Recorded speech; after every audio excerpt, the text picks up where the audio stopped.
Hello everyone, সুপ্রভাত সবাইকে। আজ সকালটা শুরু হয়েছিল একটু অন্য রকম ভাবে।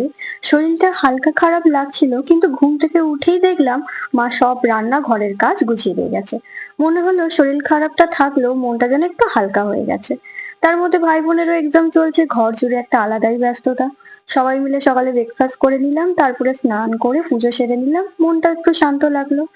তারপর খাওয়া দাওয়া করে রেডি হয়ে নিলাম, আর আজকে পরেছিলাম একটা কালো রঙের একটা শর্ট ড্রেস। কলকাতার দিকে আজকাল হালকা ঠান্ডা পড়েছে, আবহাওয়াটা বেশ ভালোই লাগছিল। তারপর অটো করে শিয়ালদা স্টেশনে পৌঁছালাম, তো সেখান থেকে নেমে আবার অটো করে শুটিং এর রিহার্সালের ক্লাসে গেলাম।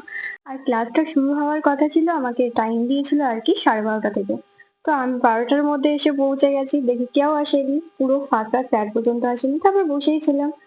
তবু এই অল্প সময়ের মধ্যে নিজের কাজের সাথে আবার যুক্ত হতে পেরে ভালোই লাগছিল। প্রায় লম্বা 5 ঘন্টা ক্লাস শেষ করে আবার অটো করে তারপরে ট্রেনে করে বাড়ির পথে রওনা দিলাম। তারপরে বাড়ি ফিরে খাওয়া দাওয়া করলাম। দিনের শেষে সবচেয়ে ভালো লাগার মুহূর্তটা ছিল বাড়ির সবার সাথে বসে হাসাহাসি করা, গল্প করা। আর ক্লান্তির মধ্যে এই ছোট ছোট মুহূর্তগুলোই আসলে পুরো দিনটাকে সুন্দর করে তোলে। তারপরে আর কি বাড়িতে ফ্রেশ হয়ে তারপরে ডিনার কমপ্লিট করলাম, আর এইভাবে একটা সাধারণ দিন, তবুও নিজের মতো করে ভরপুর।